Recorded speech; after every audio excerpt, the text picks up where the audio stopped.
everyone, Wave 3 News Meteorologist Ryan Hoke here with a Saturday morning Hokey video blog update. Fog, and more fog. Dense, freezing fog across the area right now. This is some of the worst fog we've had in quite some time here in the metro Louisville area. We'll talk about that in just a second. Let's get through today's Hokey weather fact first. If you haven't checked your tire pressure since the summer, you may want to do so because tire pressure decreases roughly 1 psi for every 10-degree drop in temperature. If it's like a 40-degree drop, you could lose 4 to 5 psi.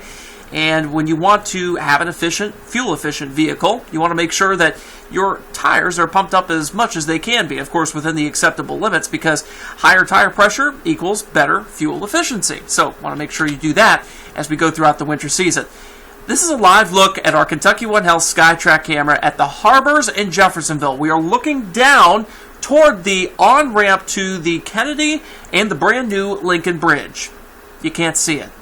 It's crazy. In fact, you could see it just a little bit earlier this morning when it was still dark, but now that the sun has come up and the fog has thickened even more, I mean, you are hard-pressed to see anything from any of our cameras this morning. That is how thick this fog is. I can't remember the last time we had just this much fog that was so widespread.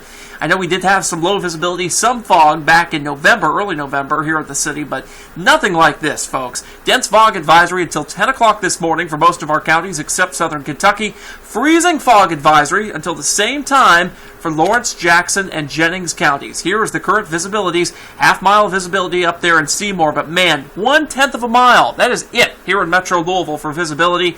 Under a 1/10 of a mile up there in Covington. So very low visibilities regardless of where you go here in wave country, except for our very southern counties. The reason this is freezing fog is because temperatures are below freezing. In fact, we've got Seymour 27, Salem at 26, and you'll see that Carrollton's right at freezing there. But it's not only the air temperatures that are below freezing. We're looking at the current roadway surface temperatures. This is the surface of the pavement on the interstates and the state roads across the area. Only we here at Wave 3 News have the ability to show you this from the Indiana Department of Transportation and the Kentucky Transportation Cabinet. We've been partnering with them. You'll notice that these temperatures are below freezing in southern Indiana. 31 degrees for a pavement temperature.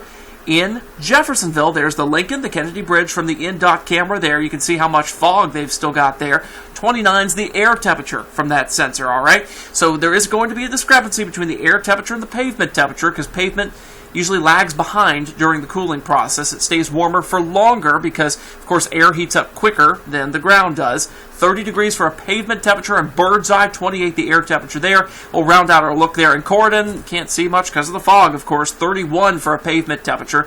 So where you see these pavement temperatures below freezing is where you could see a slick spot or two, so be very careful. This freezing fog can sometimes adhere to roadways and cause this rime ice situation. It's a very interesting thing to Google if you haven't done so yet this morning. You can see the fog now in an infrared satellite view. That's another rare thing. Usually the infrared satellite view doesn't pick up on fog very well. They teach you this in meteorology school. But man, this thing is really visible this morning. You can see where the line of the fog is well across the Ohio Valley at this point. And the fog has been spreading a little bit this morning. It's really stopped its advance, but it has been spreading thanks to high pressure pushing it along with northerly winds here, but southerly winds as you make your way up toward Chicagoland. Kind of an interesting situation. Usually you don't have winds when you get fog. But in this situation, the fog is so thick that it's what we call advecting or moving out of areas where you don't have the wind at all into areas that do have the wind, and it's moving it right on in. So it doesn't necessarily mean you won't get fog when you have wind at the surface, but, you know, generally you don't. This morning's one of those big exceptions. All right. This morning, of course, we're seeing the fog that will be beginning to mix out as we go throughout 9, 10 o'clock this morning. There's a big caveat to this forecast, and the big caveat is that if what happens today, like what happened yesterday with the fog in southern Indiana, we may bust those high temperatures like crazy. So the temperatures you may see on here may be lower in reality this afternoon when we get around to that time frame, if the fog sticks around. If it burns off, if it mixes out in enough time, we'll see those warmer temperatures. That's the caveat. So 51 degrees by 3:30. I've got us going up to 54. I did lower us a couple degrees because the fog this morning will limit warming for at least a few hours here, but tempted to go even lower than that, than what I have now, just because of how thick the fog is and how much time it's going to take to get rid of it. Our friends and neighbors in southern Indiana, you may be even lower than what you see here, so 40s for the day for you. Tonight, a little bit more patchy fog possible, maybe freezing fog in places. We'll keep track of that. Shouldn't be as bad as this morning, but because of wind shift or wind change that we'll have, that should limit that, but we'll see. There still may be some of that patchy fog. Then we'll begin to warm up by tomorrow afternoon. If you're heading to walk the bridge here at 10 a.m., dress warmly. We'll have temperatures around 35 by that point. We'll get up into the lower 50s, though, by this afternoon. Now, as we break down your 7-day forecast, you'll notice how temperatures on our Sunday are going to improve into the upper 50s. In fact, 58 degrees here in the city, and we'll have a very small chance of a shower, probably a scattered shower chance very close to very early Monday morning here. That's when we're pinpointing that time right now. Shouldn't be widespread, and our southern counties should get the most of this of anyone. And then as we go throughout Wednesday, Thursday, Friday, we begin to warm up back into the 50s, eventually the 60s by Friday. I want to break down that forecast tonight, though, for Bardstown, Road to Glow. A lot of folks heading out to the Highlands. Temperatures getting down to the lower 40s by 10 o'clock. Dress warmly for that. Here's this rain setup as we go throughout Sunday to Monday.